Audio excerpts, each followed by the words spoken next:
سلام. اگه تو هم میخوای خودت یه اسکین ماینکرافت جدا داشته باشی که کسی اونو نداشته باشه، این ویدیو برای توه.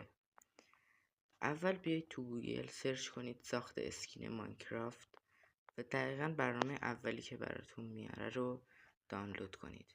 این برنامه رو میتونید از مایکت، بازار یا گوگل پلی دانلود کنید و هیچ فرقی نداره.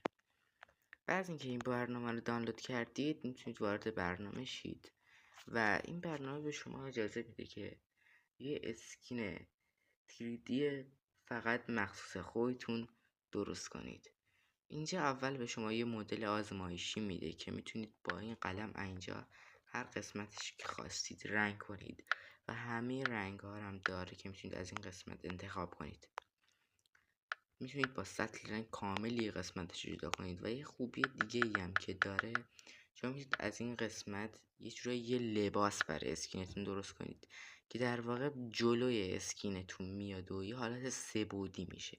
مثلا میتونید براش یه عینک درست کنید که جلوی اسکینتون باشه. وقتی مثلا از بغل به اسکینتون نگاه کنید میبینید که از بغلش خالیه.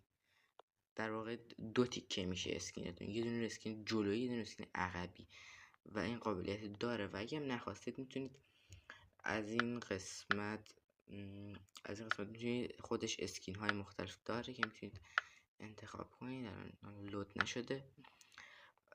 و اینکه مثلا میتونید برای اسکینتون یه دست نذارید، مثلا میتونید دست نشه باشه و در آخر از همه این گزینه رو میزنید اینجا سیو تو گالری میزنید و وارد ماینکرافتتون میشید و اسکینو اجرا میکنید. این از این. و اگه میخواید آموزش این که چطوری کلاینت چیتون نصب کنیم و 0 تا 100 آموزش رو داشته باشید، ویدیو قبلی ما رو حتما ببینید.